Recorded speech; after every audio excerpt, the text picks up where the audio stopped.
বাড়িতে যাওয়ার পরে যদি মা দেখি ইসমাইল নাই, মা পাগলের মতো হয়ে যাবে।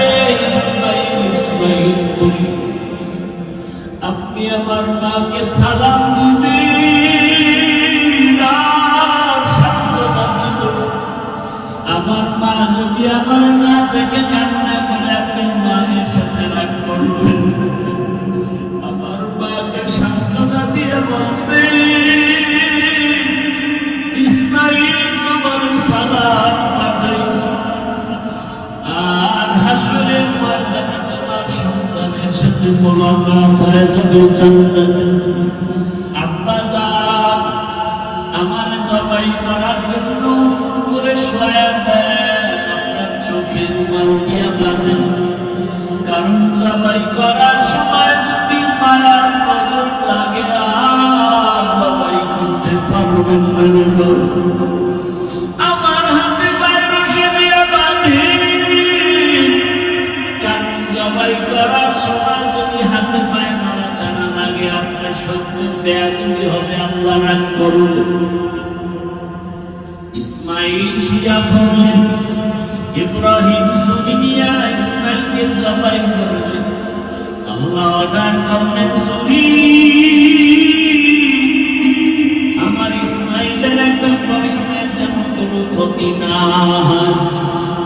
ইব্রাহিম নবী সুনি চালাবেন, বিসমিল্লাহ আল্লাহু আকবার বলে ইসমাইলের গলা কাটেন। ইসমাইলের উঠাইয়া দ্বিতীয় আবার পরীক্ষার জন্য পাথরে আঘাত করলেন, তাকে পাথর টুকরো হয়ে গেল। এইবার সিদ্ধান্ত নিলেন, ইসমাইল শুয়ে পড়ো, রক্ত হাতে না লাগা পর্যন্ত তোমাকে আমি ছুরি চালানো বন্ধ করব না।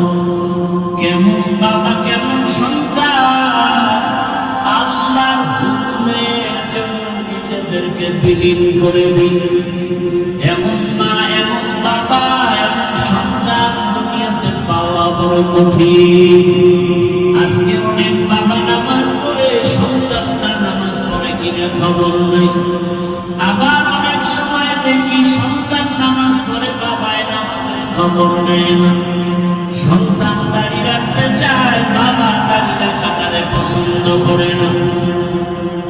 ও মা, ও বাবারা, এমন সন্তান দুনিয়াতে কেন নিলেন যে সন্তান দিনের পথে চলবে না?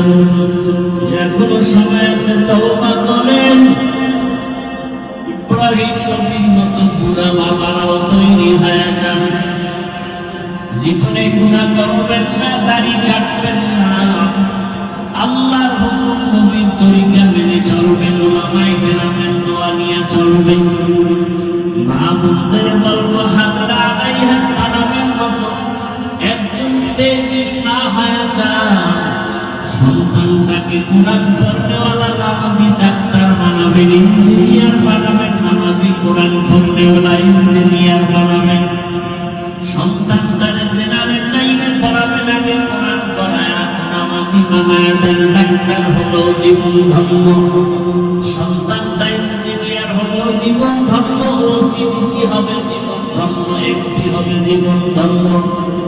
এরে আম্মা জান, আর যুবকদের বলবো, যুবক ইসমাইল নবীর মতো আল্লাহর মহব্বতের তেজি হয়ে যাও আর আল্লাহর কাছে তওবা করো।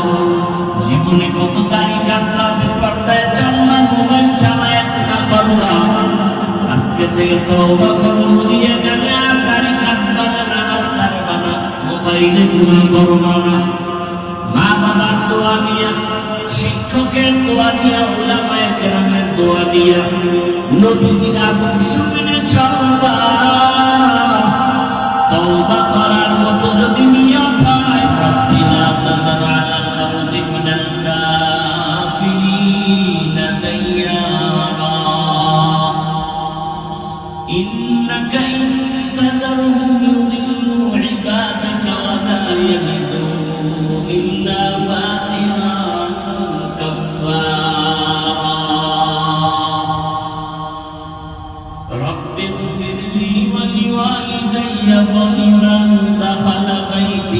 مؤمنا وللمؤمنين والمؤمنات ولا تزد الظالمين إلا تبارا দোয়া কবুল হয়ে গেছে। আল্লাহ বলেন পয়গম্বর দেরি নাই, তোমার দোয়া কবুল হয়ে গেল, একটারও বাঁচায় রাখতো না। জমিনের মধ্যে তুফান,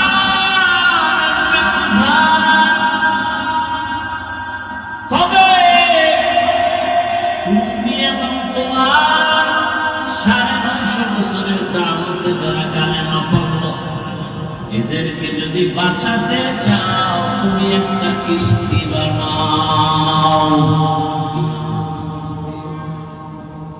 কি বানাও? কিস্তি মানে কি? যারা নৌকা বলছে যারা সব আওয়ামী সব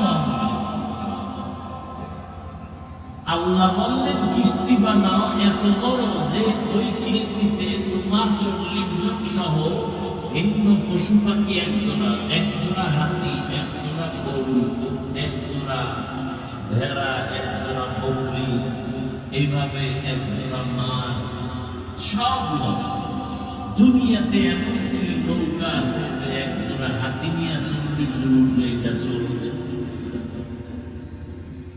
20 জন উঠলেই তো নৌকা ডুবে যায়। কথা বলেন না?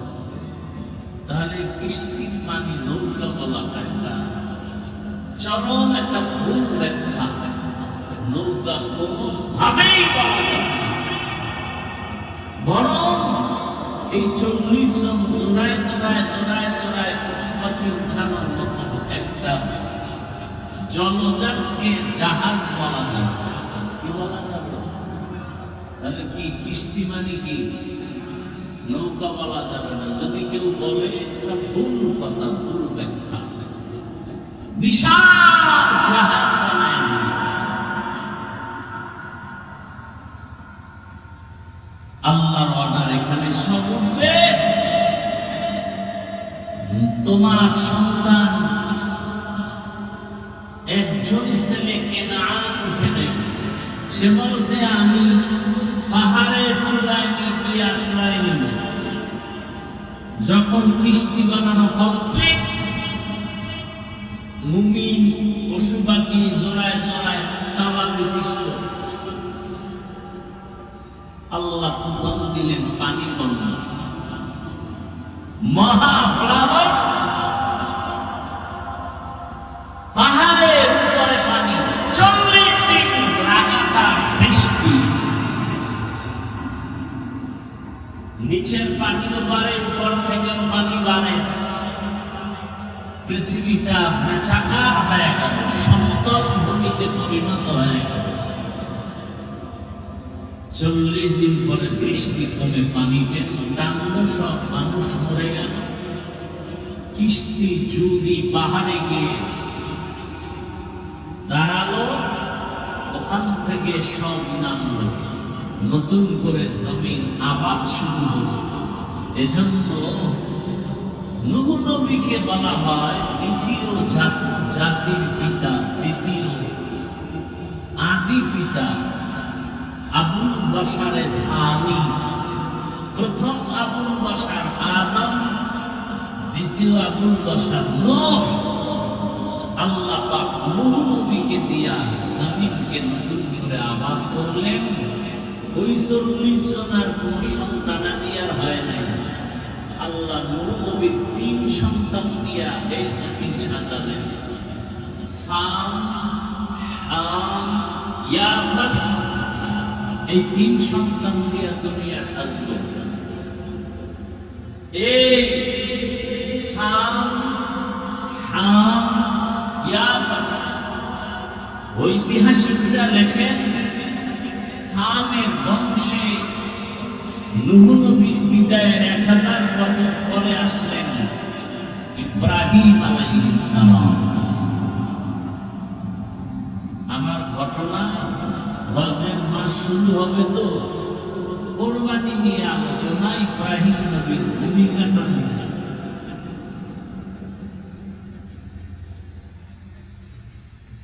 এই নবীর তিন সন্তানরা মিলে ওই সময় একটা শহর আবাদ করে শহর বানালো। বর্তমান ইরাকের অন্তর্গত সেই শহরের নাম কোরআনের ভাষায় শহরে বাবেল। সেই শহরে কোন এক সময় জন্ম নিল নমরুদ নামের বেঈমান।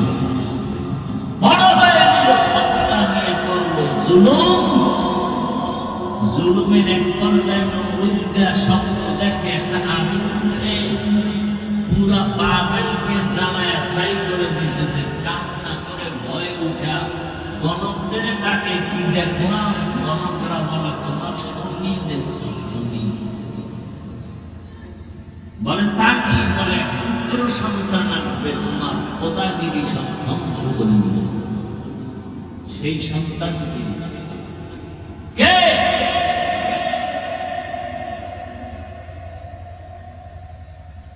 আকে লুতুফে খেসেরা ইজহারে কর বাখলি দশনারে গুলজারে কর। নমরুদ বলে, সেই ছেলেটা কি আসছে দুনিয়ায়? না, মায়ের গর্ভে আছে, মায়ের গর্ভেও নাই। নতুন করে নমরুদ আইন জারি করবে, স্বামী স্ত্রী এক জায়গায় হতে পারবে না, হতে পারলেও সন্তান নিতে পারবে না, নিলেও পুত্র হতে পারবে না, হলেও হত্যা করো। এর নাম বার্থ কন্ট্রোল, জন্ম নিয়ন্ত্রণ। জন্ম নিয়ন্ত্রণ ইসলামে হারাম। জন্ম নিয়ন্ত্রণের ট্যাবলেট আবিষ্কার করেছে বেঈমানেরা, খায় মুসলমানেরা। খবরও নেই, অনেকের চাকরি গরম হয়ে যাইতেছে। জন্ম নিয়ন্ত্রণের আইন, জন্ম নিয়ন্ত্রণের ট্যাবলেট আবিষ্কার করেছে বিধর্মীরা। এগুলো সেবন করে কারা? বেঈমানেরা। কেন করে না? ওদের বউ বেশি, সন্তান বেশি। মুসলমানের উপরে কেন? বিশ্ব মুসলমানের সংখ্যা কমানো বুঝলো না আমার দেশের জাতি, না বুঝে উল্টা হুজুরের গালি আর সাইনবোর্ড লিখে দিছে, ছেলে হোক মেয়ে হোক দুটোর বেশি নয়, একটা হলে ভালো হয়। আমি বলি আর এক লাইন বাড়ায় লেখুন, না হইলে আরো ভালো। একজন শিক্ষিত মানুষও ভালো করে বলতে পারবে না এই জন্ম নিয়ন্ত্রণের কারণ কি। জন্ম নিয়ন্ত্রণের প্রবক্তাদের স্লোগান হলো, জন্ম নিয়ন্ত্রণ না হলে দুই সমস্যায় পড়ে যাবে গোটা জাতি। এক, জায়গা কম থাকবে কই, দুই, খানা কম খাবে কি। আল্লাহ পায় হারাম, দুটার চাবি আমি আল্লাহর হাতে। মানুষ বানাবো আমি, থাকার জায়গার ব্যবস্থাও করবো আমি, খানার ব্যবস্থাও করবো আমি। গর্তের পিপিলিকার খানা খেয়ে দেন, সরকার দেয়। নদীর মধ্যে আপনাদের সমুদ্রে কোটি কোটি মাছ, বড় বড় তিমি আছে না নাই? এই খাওয়া এক একটা নীল তিমির প্রতিদিনের খাদ্য তালিকা 1000 কেজি চিংড়ি মাছ। দৈনিক ঢাকার চিড়িয়াখানার লেখা আছে একটা বাঘের প্রতিদিনের খাদ্য 17 কেজি গোশত। জঙ্গলে হাজার হাজার প্রাণী, সমুদ্রে হাজার হাজার মাছ, ওদের টাইম মতো খানাটা কে দেন? ইয়া আইয়ুহান নাস আনতুমুল ফুকারা ইলাল্লাহ ওয়াল্লাহু হুয়াল গানিয়্যুল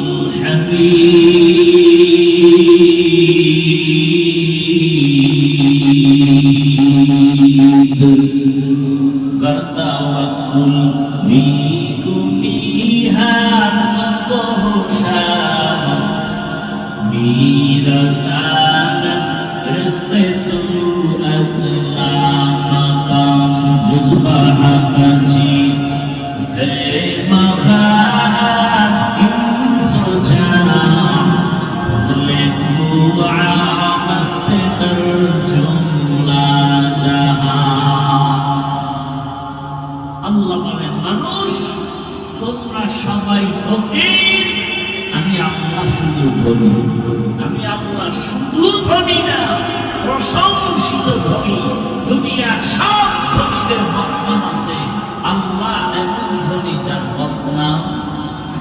দুনিয়ার ধনীদের বদনাম কি? দেয় 5 টাকা, মাসনানি করে 50 টাকা। মসজিদে মাদ্রাসায় দান করে 50,000, চাপাবাজি করে মাদ্রাসা আদি করে দিচ্ছে। এরকম চাপাবাজ আছে না নাই? দিবে দিবে বলে আপনাদের বলে সব দেওয়া হবে, বিদ্যুৎ দেওয়া হবে, আরামে এসিতে ঘুম পাড়ায় দেওয়া হবে, নিজে কেউ খাবে না, হবে না, তা হবে না বলে, কিন্তু সব নিজে খায়, অন্যের খবরও নেই। এরকম চাপাবাজ আছে না নাই? আল্লাহ হেদায়েত দান করুন, আল্লাহ হেদায়েত দান করুন।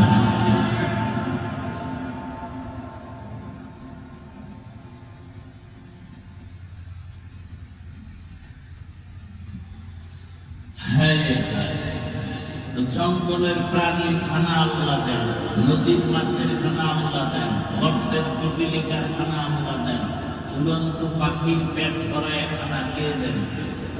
ওরা দামি না আমরা দামি? আমাদের খানা তো ঘরের দরজা আসবে, বালিশের কিনারে আসবে, আমরা কেন খাই কোম্পানি খুলে পাগল হয়ে ঘুরতেছি? আমার বেশি ভালো লাগে। রিজিক তো আল্লাহ দিবেন। কোটি কোটি বার সমুদ্রে কেউ না খেয়ে মরে নাই, জঙ্গলের কোটি কোটি প্রাণী না খেয়ে মরে নাই। টেকনাফের মানুষ আমার মতো সরকারি আইনের অবৈধ জিনিসের ব্যবসা করতে হবে কেন? সুদের টাকায় ব্যবসা করতে হবে কেন? আর 24 ঘন্টা গর্ভধারী মায়ের সাথে জিনার গুনাহ করতে হবে কেন? সুদের খাতায় নামটা খাইয়া নামাজ রোজা বরবাদ করতে হবে কেন? সুদখোরের মতো নিকৃষ্ট কোনো মানুষ দুনিয়াতে নাই। 24 ঘন্টা গর্ভধারী মায়ের সাথে জিনার গুনাহ। হজ করলে কবুল হবে না, নামাজ পড়লে কবুল হবে না, মোনাজাত দিলে কবুল হবে না। কত বড় নিকৃষ্ট মানুষ! আল্লাহর প্রতি বিশ্বাস নাই। কই আল্লাহর শুকর, করোনার মতো মহামারীর মধ্যেও তো আমরা হুজুরেরা কেউ না খায় মরি না। স্কুল, কলেজ, ভার্সিটি, ফ্যাক্টরি, দোকান সব বন্ধ, একটা কোরআনের মাদ্রাসা বন্ধ হয় না। সত্য কথাটা বলে। সবাই মাস্ক লাগায় বসে আছে, করোনায় মরবে না। আর বোতলে পানি লইয়া মেডিসিন লইয়া বসে আছে, খালি হাত ধোয়া। হুজুরেরা এত বছর হাত ধোয়ার বয়ান করছে, কানে যায় না। মাওলা কানে ধরাইয়া হাত ধোয়া গেছে করোনা দিয়ে। ঠিক নেই? ওই সময় করোনার লাশগুলো আল্লাহর বান্দা, বাবা করোনায় মরে গেছে, ছেলেটা কাছে যায় না, মরার কি হলো? আমার দেশের বুঝিওয়ালারা ওই লাশ কাঁধে নিয়ে গোসল করায়, জানাজা করায় মরে গেছে। সত্য কথাটা বলি, একজন টুপিওয়ালাও করোনায় মরে নাই। এখন ডাক্তারেরা কি বলে? এই মাস্ক ছাড়া বড় তোমরা ভুল করতেছো, তোমাদের দূষিত নিঃশ্বাসটা বের হয়ে অক্সিজেন আসবে তোমার কাছের থেকে বাতাসে, তুমি মাস্ক দিয়ে আটকাইয়া দূষিত নিঃশ্বাসটা আবার নিচ্ছ, তুমি তো অসুস্থ হয়ে যাচ্ছে, এবার বলে মাস্ক বিরোধী আন্দোলন শুরু করবে। কথা বুঝেননি? তাহলে মাস্ক পরার দ্বারা আমাদের স্বাস্থ্যের উপকার না ক্ষতি? আর এই সময় পুলিশ লাগলে মাস্ক না পরলেই ভিড়া। কেউ একেবারে পুলিশের এই ভিড়ার ভয়ে মাস্ক লাগাইছে, একটা না, দুইটা না, তিন। কি আমরাও মাঝে মাঝে বলছি, এখনো আমরা পুলিশের ভিড়ার জন্য করি না। আমাদের পড়ার অনেকগুলো কারণ, এর মধ্যে একটা ধুলাবাল, এরপরে বিশেষ করে আমি করি ডাইনে বামে বিড়ির গন্ধে নামাজেও দাঁড়াতে পারে না। এরকম বিড়ির গন্ধ আছে না, দাঁত ব্রাশ করার সময় পায় না, জামা কাপড় ধোয়ার টাইম পায় না, ব্যস্ত,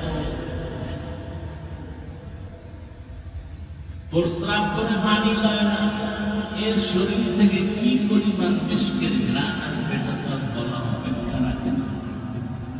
কি আল্লাহ আমাদের সবাইকে হেদায়েত দান করেন। নমরুদ স্বপ্ন দেখে আইন জারি করল, ইব্রাহিম নামের পুত্র সন্তান আসতে পারবে না, এক কথায় ছেলে হলেই মেরে ফেলবে। পৃথিবীর ইতিহাসে এই জন্ম নিয়ন্ত্রণ আইন পাশ করল নমরুদ, আর ডাইরেক্টর বানাইল ইব্রাহিম নবীর বাবা আজরকে। আল্লাহ কুদরত কি, আমি ইব্রাহিমকে পাঠাবো, কোন ট্যাবলেটে ফিরাতে পারবে? আচ্ছা দেখেন তো, ছেলে হোক মেয়ে হোক দুটোর বেশি নয়, একটা হলে ভালো হয়। সলোয়ার আর জন্ম নিয়ন্ত্রণের ট্যাবলেট যেদিন থেকে শুরু হয়ে গেছে, এখানে বহু শিক্ষিত মানুষ আমাকে আল্লাহর রাস্তে বলবেন, আমি কাউকে আঘাত করতে চাই না, কারণ আমরা মুসলমান, আমাদের ঈমানকে বাঁচাবার জন্য বলছি। বলুন তো, আমাদের দেশে এই জন্ম নিয়ন্ত্রণের কারণে 10 বছর আগের তুলনায় বর্তমানে জনসংখ্যা কম না বেশি?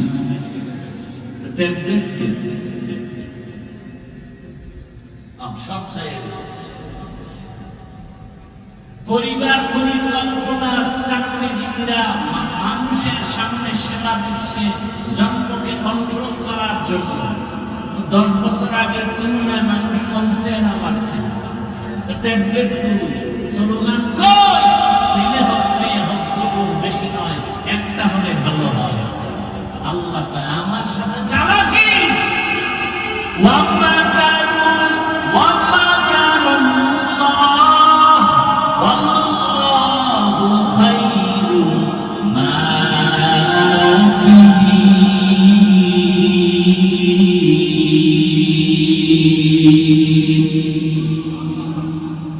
তুমি কত বড় চালাক! তুমি যেদিন থেকে আইন করছো, স্লোগান দিছো ছেলে মেয়ে দুটোর বেশি নয়, ওদিন থেকে আমরা একসাথে 4 সন্তান, একসাথে 6 সন্তান। কি বানায় বলতেছি? 6 সন্তানও বেঁচে আছে, মাও বেঁচে আছে, কেউ অসুস্থ নেই। 2 সন্তানের বাবা মা গরিব এমন আছে না নাই? 10 সন্তানের মা বাবা ধনী আছে না নাই? তাহলে জনসংখ্যা বাড়লে মানুষ খাবে কি, থাকবে কই? মুরব্বীরা একটু আমাকে সহযোগিতা করেন। 1% জায়গায় 50 বছর আগে যে পরিমাণ ধান হইতো, বর্তমানে ওই একই 1% জায়গায় ধান কম না বেশি? বলে সত্যটা বলেন, বাড়াইছে সরকার? হ্যাঁ, কে বাড়াইছে? আগে একটা পেয়ারা খাইলেও টের পাওয়া যেত না, আর এখন 10টা খাইলেও অনুভব করা যেত না, আর এখন একটা পেয়ারা এত বড়, এই রিজিক কে বাড়াইবে? পদ্মা নদী, যমুনা নদীর মধ্যে চর ফালাইয়া মানুষের থাকার জায়গা বাড়াইলেন কে? লিল্লাহি মুলকুস সামাওয়াতি ওয়াল আরদ يخلق ما يشاء إناثا لمن يشاء الذكور أو يزوجهم ذكرانا وإناثا ويجعل من يشاء عقيما إنه عليم قدير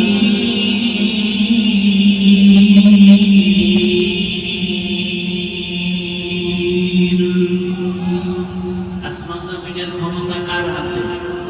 বলেন সব ক্ষমতার মালিক কে? যদি কেউ বলে সব ক্ষমতার মালিক জনগণ, কুফরি।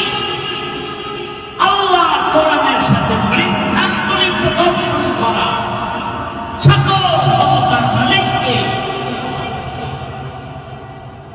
আল্লাহ বলেন আমি কাউকে ছেলে দেই, কাউকে মেয়ে দেই, কাউকে ধোঁকা দেই, কাউকে কোনোটাই দেই না। ক্ষমতা না আতেরে কুদরতুনানি বরকামাল আনতা রব্বি আনতা হাসবি তুম জালাল তুহি কাদের জলিলুল্লাহ জাহাদা বাহার হালে তুহি মেরা নিগাহদা।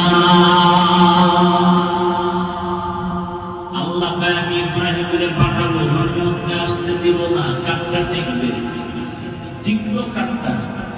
আল্লাহ তাই ডাইরেক্ট মানে আল্লাহ ইব্রাহিমকে পাঠায় দিলেন। মা গোপনে গোপনে রাইখা ইব্রাহিমকে বড় বানালেন। ইব্রাহিম নবী বড় হইয়া তাওহীদের পরিচয় পাইয়া আল্লাহর পথে দাওয়াত দিলেন। আর আল্লাহকে বললেন, ও বাবা, তুমি এমন খোদার অনুসরণ করো যাদের তোমরা নিজের হাতে বানাইছো। বানাইয়া সামনে ফল দাও, ফল খাবে বলে কথা মশাও দাঁড়াইতে পারে না।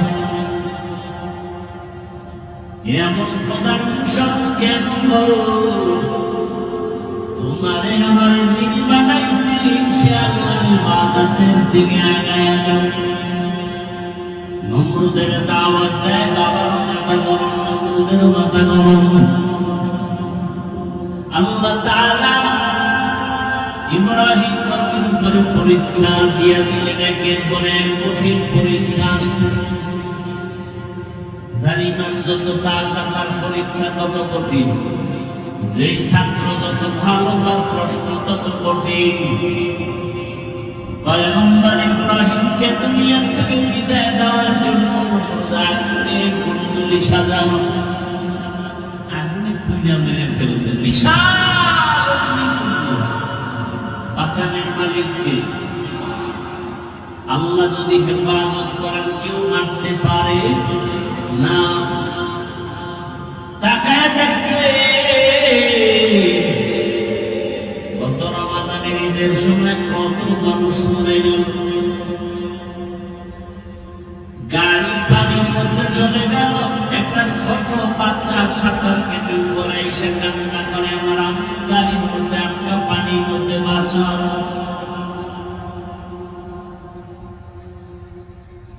আগুন সাজাইয়া ঘটনা আপনারা অনেক শুনছেন আলেমদের মুখে। ইব্রাহিম নবীকে গাছের সাথে রশি লাগায়া চরক গাছের চরখা বানায়া ঘুরে ঘুরে ঘুরে ঘুরে আগুনে ফালাবে। আগুনের এত তাপ, কাছে যাওয়া যায়। কিন্তু ইব্রাহিমকে রশি দিয়া বাঁধে টানতেছে, উঠে না, গাছও মারে। নমরুদের খোদাগিরি যায় যায় অবস্থা। ইবলিস এসে বলে, আকামের হেডমাস্টার আমি, আল্লাহর সামনে যুক্তি দিয়ে কাট কিনে ফেলাইছি গোটা দুনিয়া। কি সমস্যা? এই সমস্যা বলে এই মুহূর্তে পারবা না, জানো না? ইব্রাহিম এমন আল্লাহর ইবাদত করে, ওই আল্লাহর রহমতের নূরের ফেরেশতারা ইব্রাহিমের সহযোগিতায় রশি ধরে রাখছে। পারবা না। এই সময় একটা আকাম করা লাগবে, কাম না বিড়ি টানা, কাম না আকাম। আকামের মধ্যে কিছু লাইন আছে, যেমন দাড়ি কামানো একটা আকাম, আকাম, কিন্তু এটা লাভ আছে, আছে না নেই? আছে, কিছু লাভ আছে, যা দুনিয়ার লাইন। আল্লাহর লাইনে তো কোনো লাভ না। বিড়ি টানলে কি লাভ? এই যুবকরা যারা বিড়ি টানেন কি লাভ? চেহারা শুনে এক সময় কয় একটা লাভ আছে, বাকি ক্লিয়ার। কষ্ট হইতেছে আপনাদের? এই যত কষ্ট মানসিক না শারীরিক একটু কষ্ট, গরমে শুধু প্যান্ডেলের কারণে। এই গরমে এত টাকা খরচ করার কি দরকার ছিল? এগুলি শুধুই অনর্থক করা উচিত। বাঁশ দিয়া বাতি লাগাই দিত আর খোলা মাঠে বয়ান চলত, সবাই একটু বাতাস পাই। আবার এদিক দাঁড়িয়ে গেছে আরো কাজ করতাম। টাকা আছে কি করবে? কেউ যদি বুঝতে দেয় বলবে না না না, এটা আছে তো কোনো একটা রং মুখী আসবে না। অথচ খোলা মাঠে বয়ান করলে এটা রং আরো বেশি। যাই হোক, আর একটু সময় নেই, দিবেন না উঠে যাবেন। আর একটু সময় দিবেন, আল্লাহ কবুল করবেন। ইবলিস কি কইল? এই মুহূর্তে একটা আকাম করতে হবে। কি? ঐতিহাসিকরা বলছেন এক বর্ণনা ইব্রাহিমকে উলঙ্গ কর, আর এক বর্ণনা আছে এই মুহূর্তে যুবক যুবতীদের অর্ধনঙ্গ করে এখানে নাচ গান শুরু করো, তাহলে রহমতের ফেরেশতারা ভেঙে যাবে, ইব্রাহিমের রশি টেনে আগুনে ফেলানো সহজ হবে। তাই করবে, এক পর্যায়ে আগুনে ফেলবে। আল্লাহ অর্ডার করে দিলেন, কুল্না ইয়া নারু কুনি বারদান ওয়া সালামান আলা ইব্রাহিম কেল কুফে খেশরা ইনহারে কা বাখলি নশনারে না গুলজারে কা। আল্লাহর আদেশ যখন আসছে, নমরুদ গায়ে ইব্রাহিমকে জ্বালাও না কেন? আগুনের জবান খুলে গেল। আগুন বলে, তুমিও যান গোলাম, আমিও তো গোলাম। তুমি আমাকে তোমার গোলাম তো আমি না। তুমি আমাকে বলো জ্বালাইতে পারি না কেন?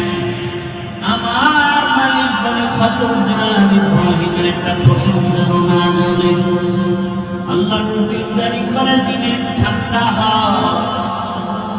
মুফাসসিরিনে কেরাম বলেন, শুধু ইব্রাহিমের আগুন ঠান্ডা হয় না, দুনিয়াতে ওই টাইমে যত আগুন ছিল সব ঠান্ডা হয়ে গেছে। তবে ঠান্ডাটা হয়েছিল সালামান, শান্তিদায়ক ঠান্ডা, কষ্টদায়ক ঠান্ডা। অনেক ঠান্ডা আছে কষ্টদায়ক, আর একটা শান্তিদায়ক ঠান্ডা। আমি কিন্তু অনেক সংক্ষেপে নিয়ে আসছি। এবার ইব্রাহিম আগুন থেকে বের হলেন, বের হয়ে আর থাকবেন না। এবার হিজরতের নিয়ত করলেন। ও আমার তেলাওয়াতকৃত আয়াত এখান থেকে শুরু। ইব্রাহিম বললেন, ইন্নী যাহিবুন ইলা রাব্বি সাইয়াহদিন। আমি আমার রবের দিকে যাব, রব আমাকে রাস্তা দেখাবেন। ইব্রাহিম নবী রওয়ানা ফিলিস্তিনের দিকে চলে যাবেন। সাথে তার বিবি বিশ্ব সুন্দরী সারা, আর একজন তার ভাতিজা, একজন নবী। এই তিনজন সফর মিশরের উপর দিয়ে যাচ্ছে। সেখানে জালেম বাদশা খবর পেয়েছে বিশ্ব সুন্দরী সারা। গোয়েন্দা বিভাগের লোকেরা যখন বলে দিল, এবার আটকায় দিল। পৃথিবীতে মুসলমানকে ধ্বংস করার যত রাস্তা আছে কিন্তু বড় একটা রাস্তা বেপরদা। কি বেপরদা? পর্দা তো নাই, পর্দার অজর নাই, থাকবে কেন? হুজুরেই যদি মহিলা নিয়ে এক টেবিলে বৈশা নাস্তা খায়, পর্দার অজর করবে কি ভাই? শহরে বাজারে দেখো নারীদের ঢল, পর্দাবিহীন তারা করে ঝলমল, অন্যকে তার দিকে আশিক বানায়, দেশটাকে ধ্বংস নারীর বেপরদায়, সবার মুখে কি আওয়াজ হায় হায় হায়। বেপরদার কারণে সব ধ্বংস। মোবাইলে নারীর ছবি দেখে যুবক পাগল, বয়স হওয়ার আগেই বিয়ে করায় নাও, না করলে আমি নিজে নিজে বিয়ে পাস করার আগে বিয়ে পাস করে ফেলবো, বিয়ে পাস করার আগে বিয়ে পাস করে ফেলবো। বাপ মায়ের জিজ্ঞাসা করা লাগে না, মেয়ের অভাব নাই, আমাদের দেশটা তো সে আইনে চলে। 18 বছরের আগে বাল্য বিবাহ বন্ধ, বাল্য বিবাহ চলবে না। বলে তো কি চলবে? বলে আকাম চলবে। বিবাহ চলবে না, কি চলবে? এর উপরে আবার কত বয়ান। অথচ আম্মা জানা আয়েশা রাদিয়াল্লাহু আনহা 6 বছরের রাসূলের সাথে বিয়া, 9 বছরে আম্মা জান রাসূলের ঘরে গেলেন। আম্মা জানেন যখন মাত্র 18 বছর, রহমতের নবী জমিন থেকে বিদায় নিয়ে চলে গেলেন। হিসাবটা বুঝে থাকলে বলে, আম্মা জান নবীজির ঘর করলেন কত বছর? কথা বলেন, ছেড়ে দিয়েছেন কথা বলেন। নবীজির ঘর করলেন আম্মা জান 9 বছর, 6 বছরের বিয়া, 9 বছরের নবীর ঘরে আসছে। আম্মা জানের 18 বছর বয়সে নবী চলে গেছে। আম্মা জান নবীর ঘরে থাকলেন কতদিন? কতদিন? মাত্র 9 বছর। আর আমার দেশে 18 বছরের আগে আমার বোনের বিয়াই হয় না। বিয়ার দরকার কি? বিয়ে করে যা হবে এটা তো মোবাইলে হয়ে যায়, বিয়ের আগে হয়। সত্য কথাটা বলেন না কেন? সমাজ ধ্বংস হয়ে গেছে, কোন মানুষ মুখ খুলে না। বাবা সন্তানের কাছে জিদ্দি, মেয়েকে বলতে পারে না মা করোনাটা টেনে পড়ো।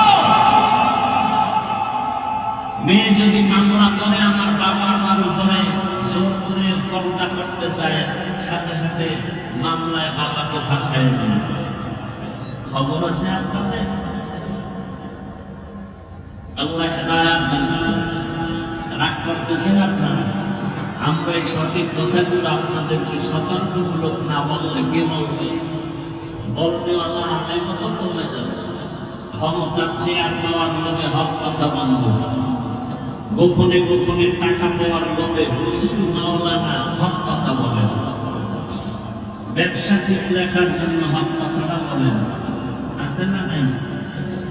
আপনাদের লাইন তো বা হুজুর লাইনের কথা বলতেছে। এজন্য 1500 বছর আগে নবী বলছেন আলেম কিন্তু দেখলে দৌড়ায় না। দুনিয়াতে যেমন সব থেকে ভালো থাকবে একদল আলেম, আবার সব থেকে খারাপ থাকবে সব থেকে খারাপ একদল আলেম। আল্লাহ ইন্না শাররা শাররি শিরারুল উলামা ওয়া ইন্না খায়রাল খায়রি খিয়ারুল উলামা। ভালো ভালো উলামা, খারাপের খারাপ।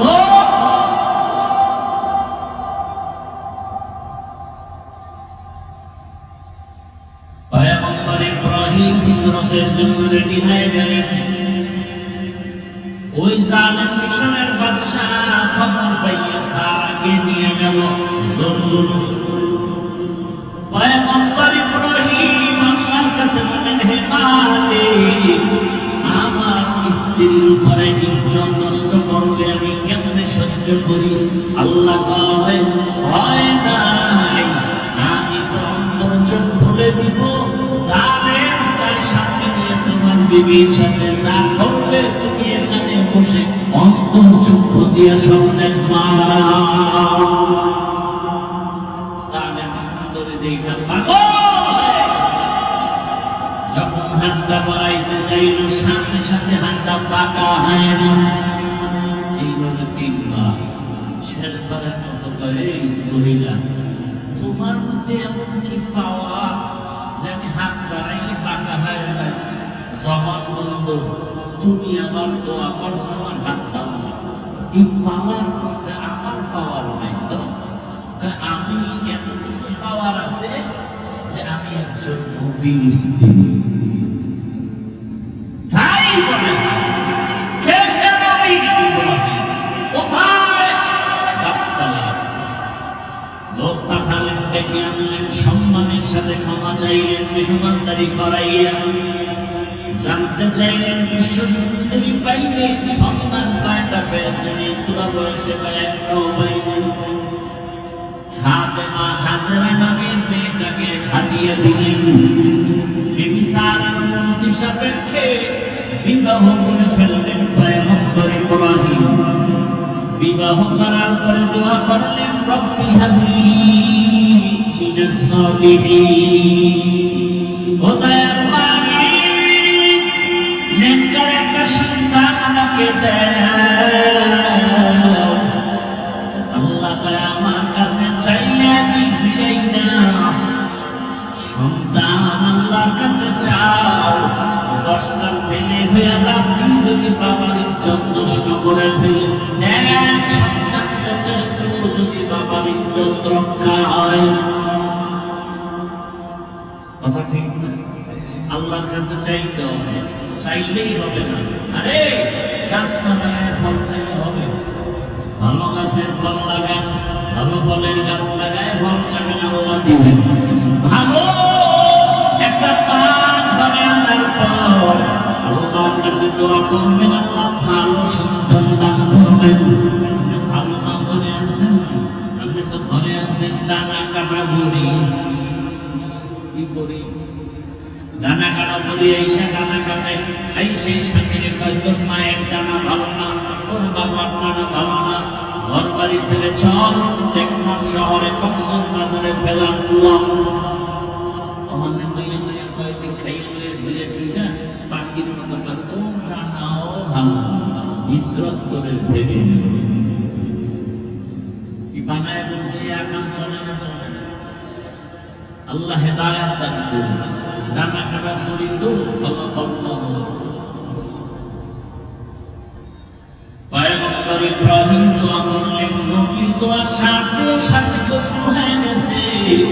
আল্লাহ দোয়ার ফলাফল জানায় দিয়া বলেন, ফাবাশশারনাহু বিগুলামিন হালিম। তোমার মতো একজন বিচক্ষণ গুণের অধিকারী সন্তান আমি তোমাকে দিচ্ছি। এসে গেল ইব্রাহিম নবীর ঘরে সন্তান, নাম কি? ইসমাইল। এবার মায়া কম না বেশি বয়সের সন্তান? হ্যাঁ, অনেক বেশি। আল্লাহ আমার মায়া কমে যে সন্তানের কারণে হবে না। নবীদের পরীক্ষা কত কঠিন, চিন্তা করছে। আমাদের তো কোনো পরীক্ষাই নেই, জন্মের মতো গুনাহ করি, আর বড় বিপদ নাই। বিপদ সব যারা একটু হালাল পাবে চলি তাদের উপরে। ও আমার যুবক বাবারা, বৃদ্ধ বাবাজি, পর্দা লাগানের মা বোনেরা, ভালো করে শুনে কত কঠিন পরীক্ষা ইব্রাহিম নবীর উপরে।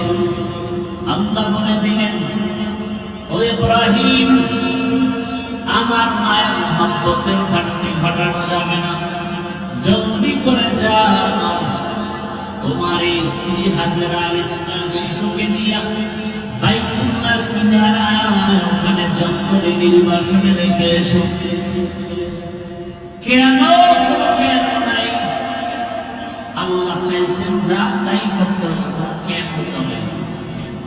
বিবিরে নিয়ে রওনা। বাইতুল্লাহ তো নাই, নবী প্লাবনের সব সমান। বাইতুল্লাহর জায়গা নির্দিষ্ট আল্লাহ হেফাজত রাখছেন, কিন্তু বাইতুল্লাহ নেই, বিধ্বস্ত হয়ে গেছে। আল্লাহ সিদ্ধান্ত ইব্রাহিমকে দিয়ে নতুন করে বাইতুল্লাহ আবার বানাবেন। ওখানেই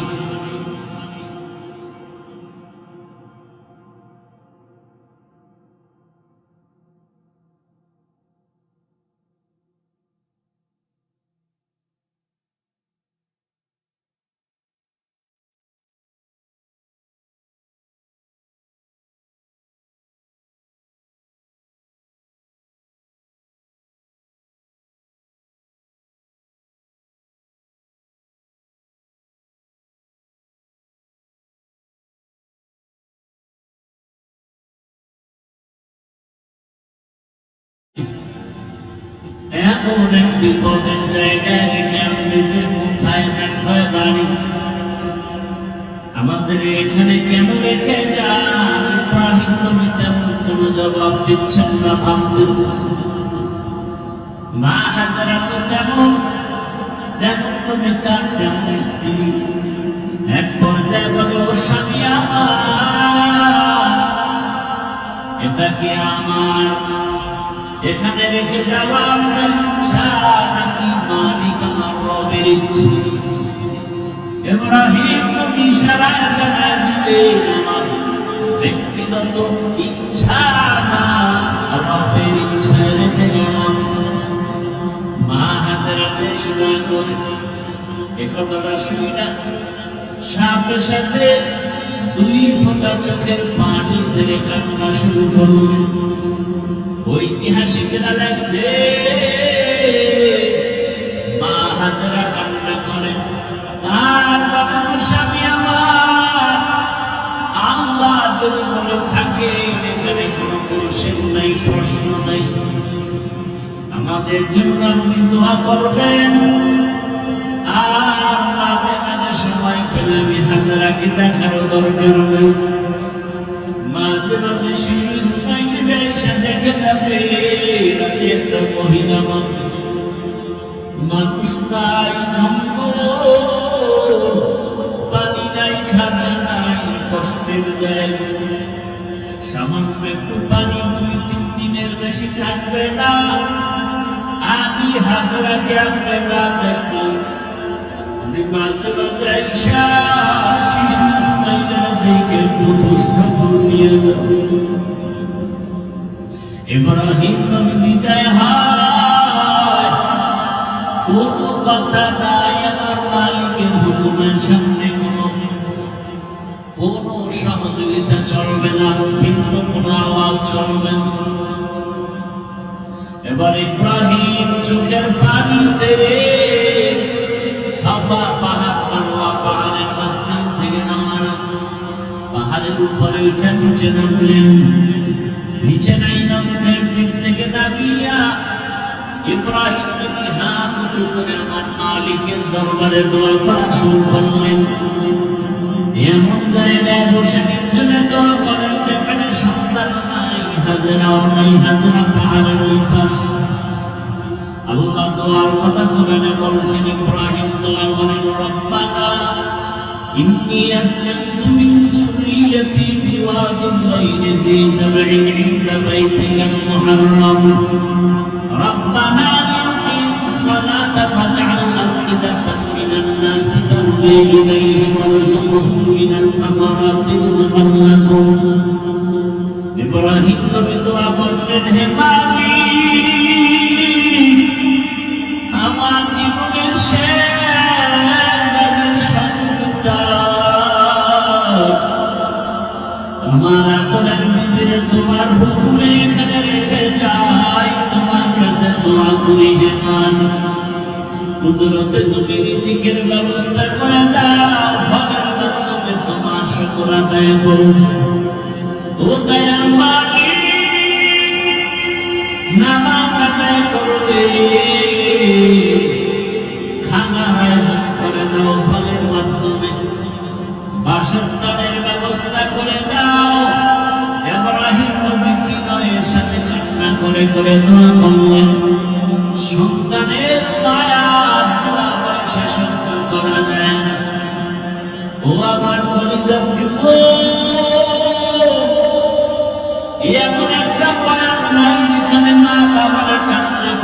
অভিযোগ করে না, সন্তান মা বাবার কথা মতো চলে না। হুজুর একটু সন্তানের বয়ান করে বুঝায় দিয়ে মায়ের সাথে খারাপ আচরণ করে, বাবার সাথে খারাপ আচরণ করে। ও আমার যুবক বাবারা, পায়ে হাত রেখে বলি, এমন রক্ত যদি থাকে হারায় না রে বাবা। ওই মা বাবার দোয়া ছাড়া আল্লাহর কসম আমি হাফিজ রহমানের চেয়ারে বসতে পারি না। ওই মা বাবার জীবনের রক্ত বড় রক্ত। ওই মা বাবার দোয়ার কারণে আজকে তুমি টাকার মালিক, বাড়ি গাড়ির মালিক হয়েছো, সম্মানের চেয়ারের মালিক হয়েছো। ও আমার জীবন বাবারা, তারা মার সাথে বেয়াদবি করেছো, বাবার সাথে করেছো, গোপনে গিয়ে মায়ের কাছে ক্ষমা চাইও, বাবার কাছে ক্ষমা চাইও। মা বাবার দোয়া ছাড়া জীবন সফল হবে না, লেখাপড়া হবে না, চরিত্র গঠন হবে না। আর যার মা দুনিয়ায় নাই, বাবারও দুনিয়ায় নাই, আল্লাহর কাছে মুনাজাত দিয়া কাঁদো, আর মাঝে মাঝে দোয়া করো। ওই মা বাবার নামে দান সদকা করো, আর আল্লাহর কাছে ক্ষমা চাও, মা বাবার কবর জিয়ারত করো। ও আমার যুবক বাবারা, একটা মা সন্তানের জন্য কি পরিমাণ কষ্ট করে, সন্তান যদি জানতো, বুঝতো। চামড়া খুলে মা বাবা চামড়ার জুতা বানায় দেওয়ার জন্য রেডি হয়ে যাইতো না। জীবনের মূল কষ্ট মায়ের প্রসব বেদনায়,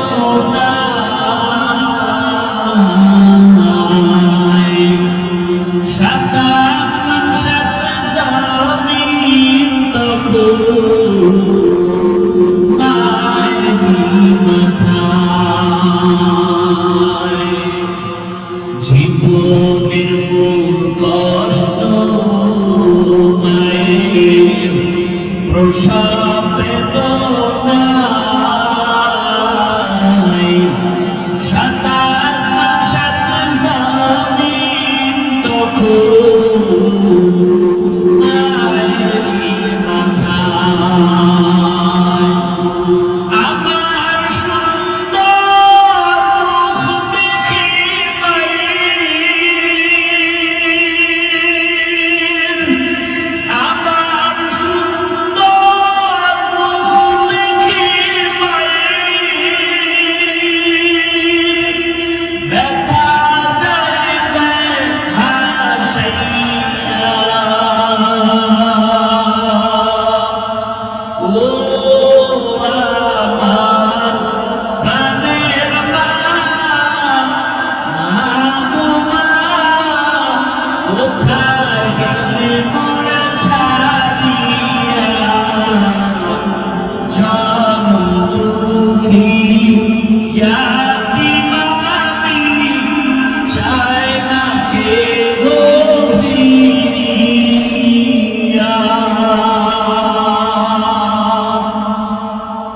ও আমার যুবক বাবা, অর্থায়নের আম্মা জানেরা, বোনেরা, কয়েকদিনের বাঁচবেন, মা বাবার সেবা করেন।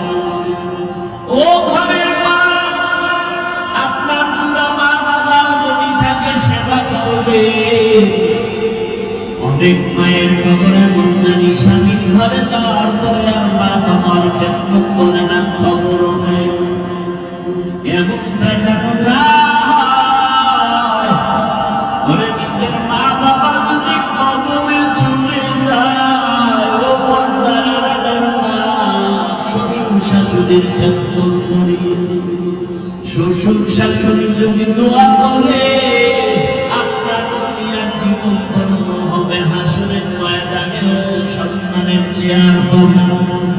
ও আম্মা জানেরা, আপনার মতো কত মা এখন আছে নামাজ ছাড়ে না, বেপরদায় চলে না, স্বামী মা নষ্ট করে না, খেয়ানত করে না। ওই দিন আর দুনিয়ায় বাঁচবে,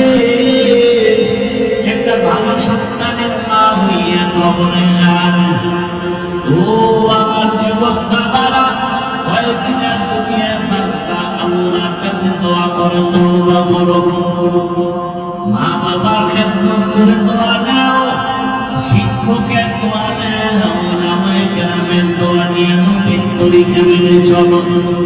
তোমার মতো কত যুবক এখনো আছে মা বাবার দোয়া নিয়ে চলে, শিক্ষকের দোয়া নিয়ে, ওলামায়ে কেরামের দোয়া নিয়ে চলে, স্কুলে পড়ে নামাজ সারে না, কলেজে পড়ে নামাজ বাদ দেয় না, চাকরি করে নামাজ বাদ দেয় না, ব্যবসা করে নামাজ বাদ দেয় না। তুমি কেন পারো না রে বাবা? ইব্রাহিম নবী দোয়া করে চলে গেলেন, মা হাজেরা ইসমাইল নিয়ে এখানে জীবন কাটাচ্ছেন। ও পর্দার আড়ালের আম্মা জান, হাজেরা ইসমাইলের বাড়িতে ইব্রাহিম নবী চলে গেলেন, কষ্টের জীবন শুরু হয়ে গেল। আপনার মতো কত মা আছে, স্বামী বিদেশে থাকে, স্বামী ঢাকায় থাকে, চাকরি করে, ব্যবসা করে। আপনি ঘরে থাইকা সন্তানকে লালন পালন করবেন, স্বামীর মা হেফাজত করবেন। মা হাজারা আল্লাহর ভয়, ইসমাইলের লালন পালনের জন্য যতটুকু পানি ছিল শেষ হয়ে গেল। এক পর্যায়ে দুধ নাই, বাচ্চা ইসমাইলের দুধ দিতে পারেন, মুখে জিহ্বাটা দিয়ে দেয়, পানি নাই। মা পাগল নির্গত হয়ে গেল সন্তানকে বাঁচাবার জন্য। একবার সাফা পাহাড়ে দোহায়, একবার মারওয়া পাহাড়ে দোহায় সন্তান ইসমাইলের পানির জন্য। আল্লাহর কাছে দৌড়া তো পছন্দ হয়ে গেছে। আম্মা জান হাজরা আলাইহিস সালাম 7 মাস চক্কর দিয়ে সাফা মারওয়ায় দৌড়ালেন। আল্লাহ জিবরাইলের বলে সাক্ষী স্মৃতি আমি ধরে রাখার জন্য আইন করে দিলাম। বাইতুল্লাহ যারা হজ যাবে, ওই হাজরার জায়গা সাফা মারওয়া যদি হাজী সাহেবরা দৌড় না দেয়, আমি কোন হাজীর হজ কবুল করব না। মা হাজরা কান্না করে, ইসমাইলের মুখে পানি দেওয়ার জন্য কোথাও পানি পাওয়া যায় না। শুনে কে যেন হাজেরা বলে ডাকে। মা হাজেরা তোলায় দেখেন মানবের আকৃতি, আল্লাহর ফেরেশতা জিবরাইল সেখানে হাজির হয়ে গেল। কি চাও? পানি চাই। পাখা দিয়া ডানা দিয়া পানি ধরলেন, ইসমাইল নবীর পায়ের গোড়া থেকে পানি বের হওয়া শুরু হয়ে গেল। আম্মা জান হাজেরা পাথর দিয়ে পানি আটকায় দিলেন, নিজে পান করলেন, সন্তানকেও পান করালেন জমজমের পানি।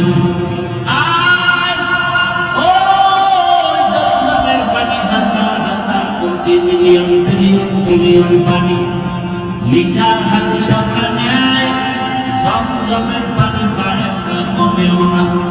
সাহাবায়ে কেরাম নবীকে প্রশ্ন করলেন, হে রাহমতের নবী, জমজমের পানির তলা কোথায়, কমেও না বাড়েও না? নবী বলেন, জমজমের পানির সংযোগ হলো হাউজে কাউসারের সাথে। দুনিয়াতে এমন সুন্দর বিশুদ্ধ পানি নাই, যেই পানি পান করলে পিপাসার সাথে কোথাও নিবারণ হবে। একমাত্র জমজমের পানি, যে পানি পান করলে শুধু পিপাসা নিবারণ হয় না, ক্ষুধা নিবারণ হয়। শুধু ক্ষুধা নিবারণ হয় না, কঠিন রোগ থেকে আল্লাহ তাকে মুক্তি দান করে। পানি পান করলেন, স্বাভাবিক জীবনে ফিরে আসলো। ইসমাইল বড় হতে লাগলো, হতে হতে যখন 14 বছর হয়ে গেল, কম বেশি ঐতিহাসিকরা লিখলেন, ইসমাইল যখন বড় হয়ে গেল, পরীক্ষা। ইব্রাহিম নবী স্বপ্নে দেখতেছেন, আল্লাহ দেখাচ্ছেন, তোমার কলিজার আপন বস্তু তুমি কোরবানি করো, জবাই করো। এই স্বপ্ন 3 দিন দেখার পরে সিদ্ধান্ত নিলেন আল্লাহর হুকুম মতো ইসমাইলকে জবাই করার জন্য। বাবা হইয়া সন্তানকে জবাই করার জন্য ছুরি নিয়ে হাতে রেডি হয়ে গেলেন, জবাই করবে। আল্লাহ ডাইরেক্ট বলে নাই ইসমাইলের জবাই করো, আল্লাহ স্বপ্নে দেখাইছে তোমার আপন বস্তু তুমি জবাই করো। ইব্রাহিম নবী প্রথম দিন উট জবাই করলেন, দ্বিতীয় দিন উট জবাই করলেন, বুঝতে পারেন নাই। শেষ পর্যন্ত ইসমাইল জবাই করার জন্য বাবা নবী বাইতুল্লাহ কিনারায় গিয়া হাজির হয়ে গেলেন। এখন তাকায় দেখে, আরে যখন বাড়ি ছিল না, এখন বাড়ি ঘর, মানুষের অভাব নাই, কত বসতি, কত ফসল চলতেছে, বাড়ি ঘরের অভাব নাই। খুঁজতে খুঁজতে গিয়া নিজের ইসমাইলের ঘর, নিজের হাজেরার ঘরে ডাকলেন, ইসমাইল কত বছরের বিরহের বেদনা মায়া,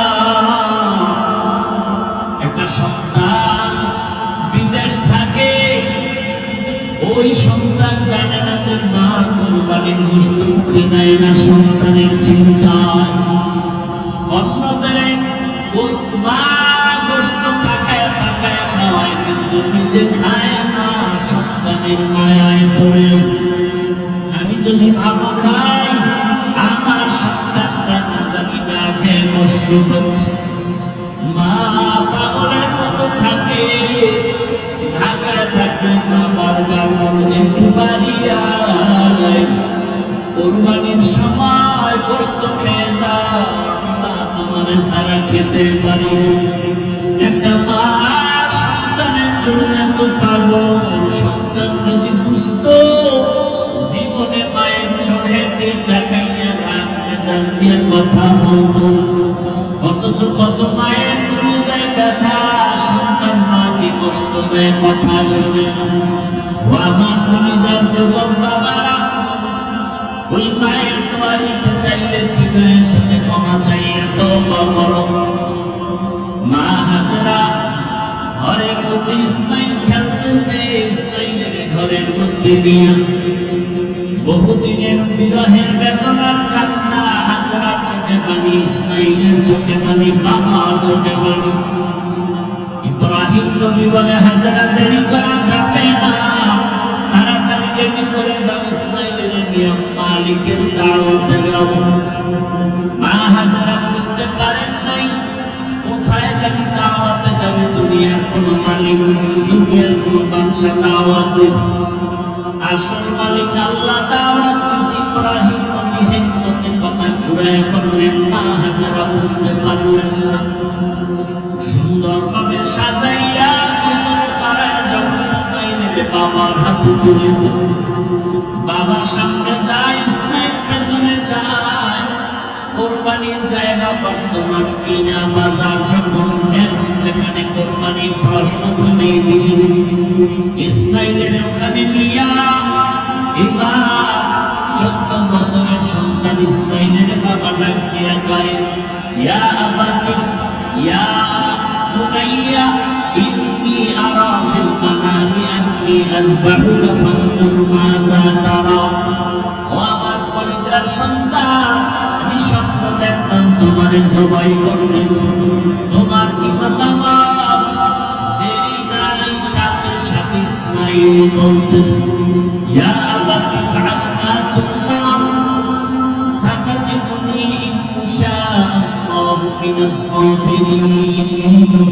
ও বাবা, তাড়াতাড়ি স্বপ্নের কাজটা করে ফেলেন, ইনশাআল্লাহ ধৈর্যধারণকারীদের মধ্যেই আমাকে পেয়ে যাবেন। ইসমাইল এই কথা বললা, ইতিহাসবিদরা বলেন ইসমাইল এবার কান্না শুরু করছে, হালকা, বেশি জোরে না।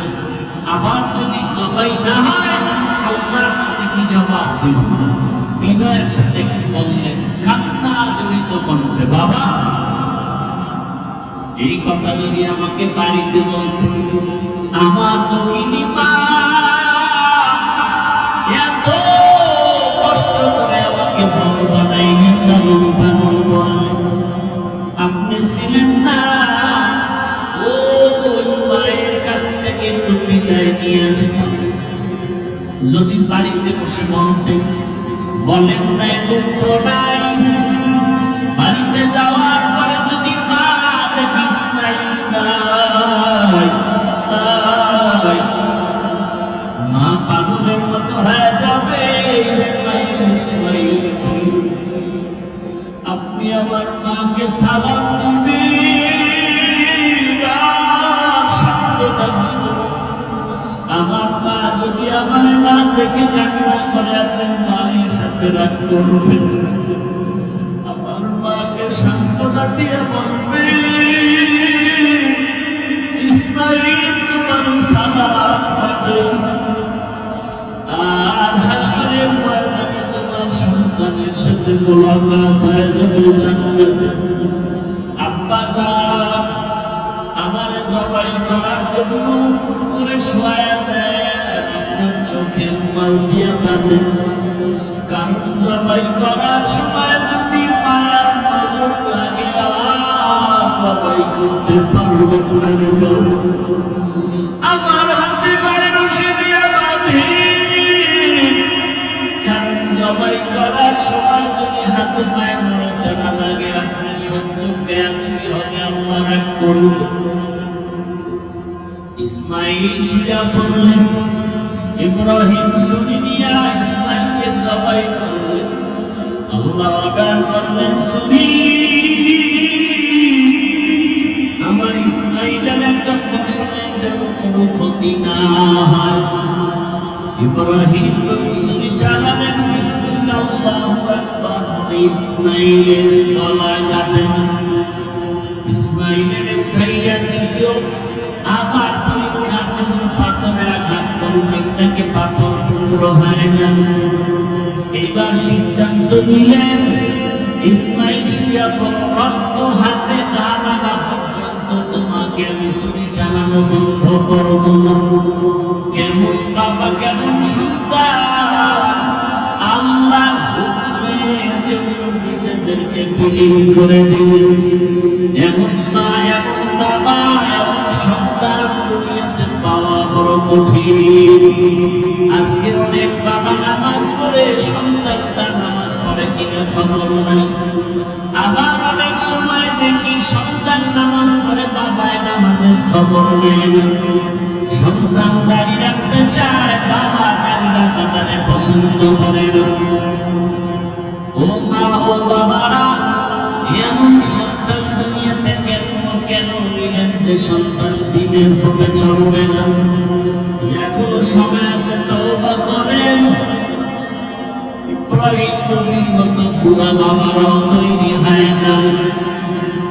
জীবনে গুনাহ করবেন না, দাড়ি কাটবেন না, আল্লাহর হুকুম নবীর তরিকা মেনে চলবেন, ওলামায়ে কেরামের দোয়া নিয়ে চলবেন। মা বলতেন বাবা হাজরা আলাইহিস সালামের মতো একজন দেখি মা হয়ে যায়, সন্তানটাকে কোরআন পড়নেওয়ালা নামাজি ডাক্তার বানাবেন, ইঞ্জিনিয়ার বানাবেন, নামাজি কোরআন পড়নেওয়ালা ইঞ্জিনিয়ার বানাবেন। সন্তানটারে জেনারেল লাইনে পড়াবেন, আগে কোরআন পড়ায় নামাজি বানায় দেন, ডাক্তার হলো জীবন ধন্য। সন্তানটা ইঞ্জিনিয়ার হলো জীবন ধন্য, ওসিডিসি হবে জীবন ধন্য, এমপি হবে জীবন ধন্য। এলে আম্মা যান আর যুবকদের বলবো, ইসমাইল নবীর মতো আল্লাহর মুহাব্বতের দেখি হয়ে যাও আর আল্লাহর কাছে তওবা করো। জীবনে কত দাড়ি কাটলাম, পর্দায় চললাম, মোবাইল চালায় গুনাহ করলাম, আজকে থেকে তওবা করো। মরিয়ে গেলে আর দাড়ি কাটবা না, নামাজ ছাড়বা না, মোবাইলে গুনাহ করবা না। মা বাবার দোয়া নিয়া, শিক্ষকের দোয়া নিয়া, ওলামায়ে কেরামের দোয়া নিয়া, নবীজির আদর্শ মেনে চলবা। তওবা করার মতো যদি নিয়ত হয়, দুটো হাত আল্লাহকে দেখায় দাও। আল্লাহ হাতগুলো কবুল করে, তওবা কবুল করে নেন। তওবা করে মজবুত হইয়া নবীর তরিকা মেনে, ওলামায়ে কেরামের পরামর্শ নিয়ে, মা বাবার দোয়া নিয়ে চলার তৌফিক দান করেন, আমিন। আলহামদুলিল্লাহি রাব্বিল আলামিন, والصلاة والسلام على سيد الأنبياء والمرسلين وعلى آله وأصحابه أجمعين. يا أرحم الراحمين، يا أرحم الراحمين، يا أرحم الراحمين، رب ارحمهما كما ربياني